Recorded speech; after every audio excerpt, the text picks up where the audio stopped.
apresentada a disciplina Resistências dos Materiais, turno noturno, quarto período de Engenharia Civil, onde o tema principal é critérios de falha, e o assunto que eu escolhi foi o de Tresca, né? O critério de falha de Tresca. Sou a acadêmica Francisca Catiele Costa Soares dos Santos. O mecanismo de falha, ele está associado diretamente ao tipo de material, né, onde temos dois tipos, que são os frágeis e os dúcteis, onde o material frágil é considerado quando ele rompe a tração ou compressão. Ainda na fase elástica, temos por alguns exemplos a fibra de carbono e o ferro fundido, mas existem outros materiais frágeis, só peguei 2 exemplos. Temos um material dúctil.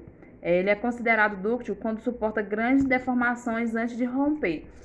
Uma diferença entre os dois é que o material frágil, ele não avisa quando ele vai romper, né? Ele não avisa, e o dúctil já avisa, né? Porque ele tem um escoamento. O critério de falha.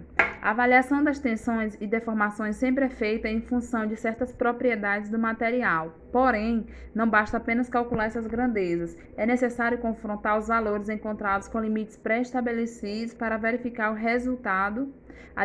para verificar o estado em que o material se encontra após as solicitações que venha a sofrer. Resumidamente, é preciso identificar os valores de tensão e deformação que levarão o material a falhar, ou seja, ele já está dizendo que ele irá falhar. Agora, a questão será como a gente vai verificar antes de chegar à falha, ou seja, existe algum meio da gente não permitir que esse material falhe, né? Então, num determinado projeto de um elemento qualquer, deve-se prever quais as maiores solicitações que podem ser impostas, né, para não ocorrer a falha que eu já havia citado. Precisamos analisar absolutamente tudo para evitar uma falha, ou seja, dimensionar ou descobrir qual a maneira de fazer para não ocorrer a falha. Onde entra os tipos de materiais que eu citei, que são os frágeis e os dúcteis, né? Que a gente vai analisar os dois, o material que a gente está usando e qual a maior probabilidade de falha.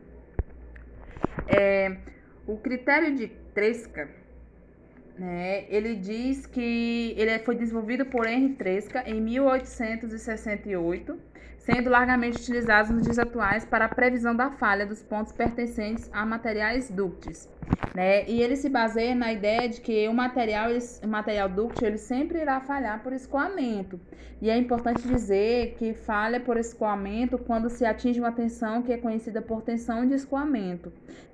Ou seja, na maioria dos casos, ele nem se rompe e já começa a ter escoamento, né? Ou seja, a carga ela não retorna mais. Então, ali já sabemos que a estrutura já falhou, né? Que já é diferente de material frágil, né? Ele já não avisa, ele simplesmente rompe. Então, ele já está falhando. Segundo Tresca, a teoria da máxima tensão cisalante, ou critério de Tresca, estabelece que o escoamento do material inicia-se quando a tensão cisalhante máxima absoluta atuante no material atinge a tensão cisalhante que causa o escoamento no mesmo material, ao ser submetido apenas a uma tração axial. Ou seja, na figura a gente pode ver que a tensão provoca o escoamento no material. As linhas mostram a forma clara, que são essas linhas onde está cortando o material no sentido 45 graus, né? Que os planos, que essa linha são as linhas claras, né? Formam o deslizamento, que ocorre aproximadamente 45 graus do eixo da tira. Temos algumas fórmulas da teoria de Tresca, onde ele diz que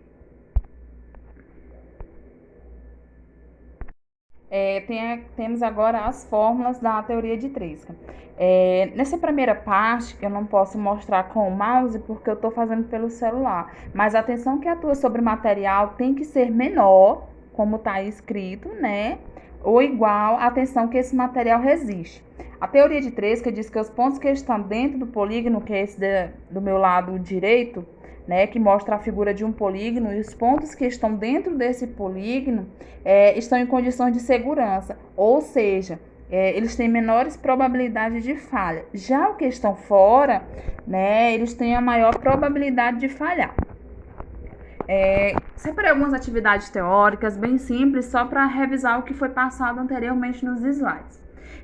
Como está associado o mecanismo de falha? Lembra que eu falei que ele está diretamente ligado àqueles tipos de materiais que são os frágeis e os dúcteis? Exatamente.